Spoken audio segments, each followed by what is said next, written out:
What is going on, YouTube? I am Germ here. Today we're talking about another interesting League player who has been able to climb all the way up to the rank of Grandmaster in North America playing Pantheon support.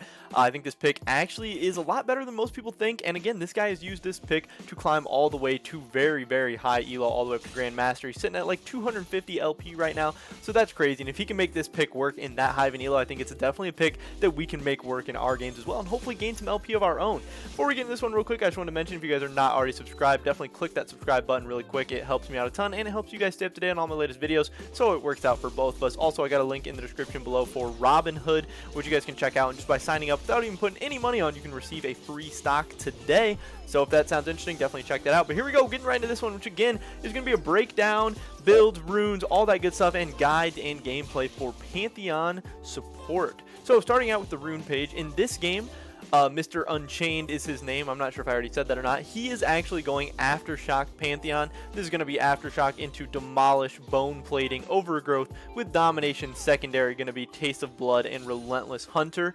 There is another page that he goes fairly often as well. I'd say it's about 50-50 right now, looking at his match history. The other build is going to be Guardian Pantheon, which actually does work really well with the new increased range on Guardian. It works a little bit better for Pantheon, and it's really great into poke lanes.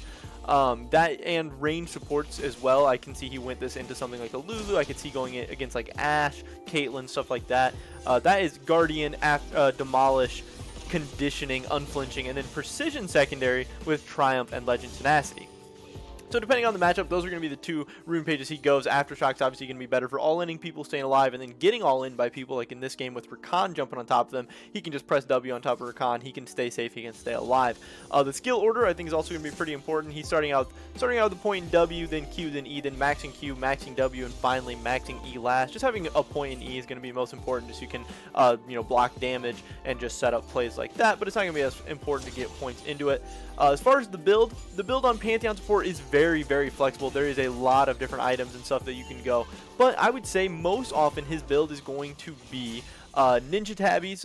You can either get those first or you can get those a little bit later on. Obviously, you're going to be starting out with steel shoulder guards, getting those upgraded. Then he's usually going ninja tabbies into Knight's Vow, into Gargoyle Stone Plate. Those are going to be his three main items. Again, getting Knight's Vow, Stone Plate, and ninja tabbies. And then after that, he kind of goes all over the place. Sometimes it's Black Cleaver. Sometimes he can even go something like Redemption. Sometimes he goes Iron Locket of Solare. You have a ton of different options. You can also go like even damage sometimes, maybe picking up a lethality item. There's some people who pick up a Guardian Angel, depending on the team comp builds, whatever's going on, just the game state, whatever your team needs. But those are the main items. But Pantheon does have the flexibility of being able to go supportive, whatever. You can fit your team comp. You can fit the enemy laners and stuff that you're playing against. So you do actually have a little bit of options, which I think makes it really interesting. When you can decide between the rune pages, decide between the builds, you can make yourself fit and be useful in most games. Pantheon does actually pair up best with, like in this game, there's a taliyah 80 carry. Pairs up so well with taliyah. You press W on someone, taliyah rakes them through her rocks. They get one shot. Pantheon goes really well with Syndra 80 carry as well. Same kind of concept. You can stun them, and then Syndra stuns through them, can one-shot them.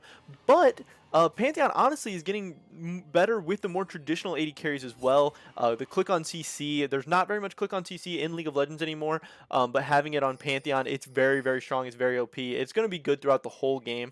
The problem with Pantheon in most other roles is that he's very strong early, then starts to fall off. But when you're support, just having that click on CC, being able to set up tower dives with your E is so good. You can do that in the early game. You can roam up to mid, help set up plays. You can even roam up to top lane, especially with your ultimate and stuff. You have a ton of mobility. You can be super good and super annoying, but click on CC is always going to be great, especially out of the support role.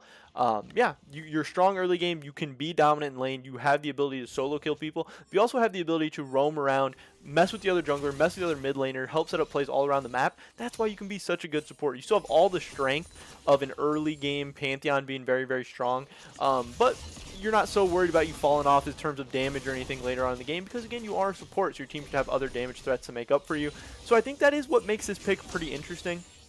And again, Mr. Unchained has been able to reach Grandmaster. He is currently ranked 456 in North America, 294 LP currently, and he has a 55% win rate on Pantheon. So he's doing something right. There's something to this pick. I believe this pick does have like a 50.5% win rate in solo queue, which I imagine is a little bit better than most people would presume, but I think it's a really easy pick to pull off. It's very strong, and as long as you can press W and run around and press W on people, you're going to be pretty useful for your team, and I think that's, you know, you're going to be better off than most supports if you are playing Pantheon. He is a little bit more fun if you get auto-filled and you're like a jungler or a top lane or something. This gives you another option, but I think this is a very strong pick that I think people are sleeping on a little bit, but especially with mages. If you have taliyah, if you have Syndra, this is going to be an S tier support for sure, but even with some other traditional AD carries, Pantheon is still going to be good, still going to be able to run around the map, really affect lanes, and just help your team out a bunch. And I think it is something that more people should at least consider playing. I definitely think it is a little